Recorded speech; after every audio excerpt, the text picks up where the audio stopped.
Hey friends, just figured I'd do a quick video on a very simple centrifuge setup here right now. I know most people have a fancy, or a lot of people have a fancy a nice indoor setup with gravity fed tanks and it's all plumbed in and heated and everything else. I do not, but this works for me.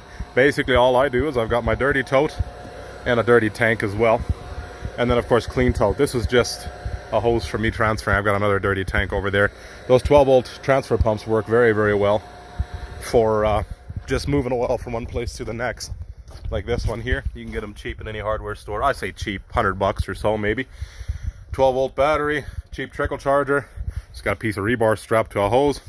Stick it in the dirty tank, works fine. I've got a 30 amp inline fuse just so you don't damage your pump. That way it kicks out if it gets too much of a load or whatever. And then yeah, like I said, I just transferred that over here. And instead of gravity feed, I just use a little Mega Flint or whatever knockoff pump off of Amazon, and it seems to work well. It's moved a lot of oil for me already, but I keep a spare.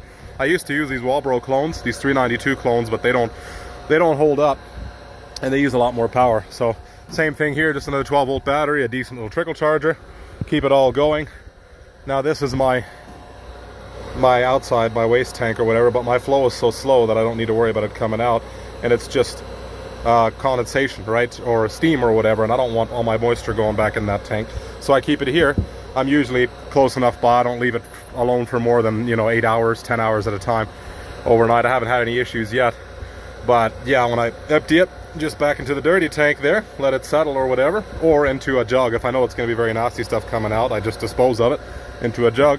Like I said, that little Mega Flint feeds it, and here I've got my heater. We're about 2 or 3 degrees below freezing right now, and it works fine.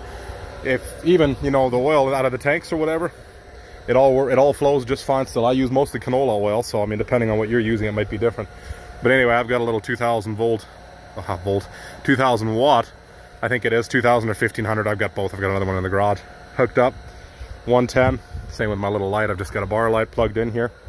I use it on a different circuit than that one, because if I use both heaters at the same time, then it pops the breaker, as you would expect, depending on what your setup is.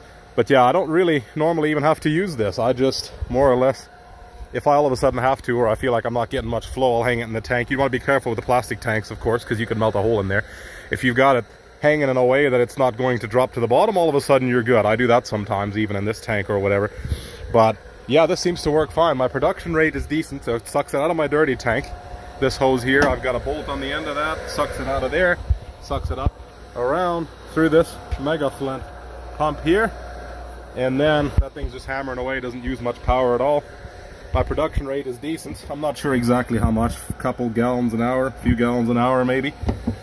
This has been, I mean, this was only like a quarter full yesterday, so it's done quite a bit since then. And no, it works great. Like I said, no gravity feed, nothing. This is all fairly mobile.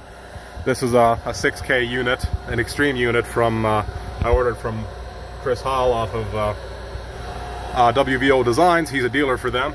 This heater's turned up as well. It's actually keeping up well.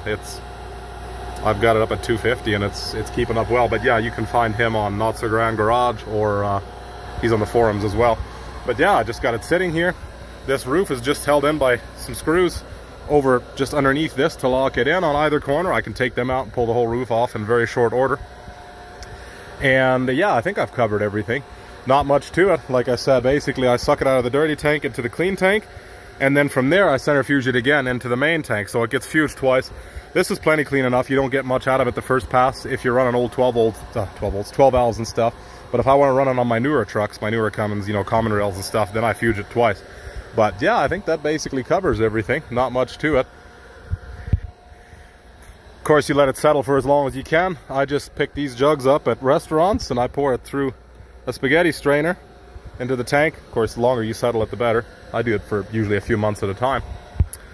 But yeah, it works great. I haven't had any issues yet. This was just a quick setup for somebody lazy like myself.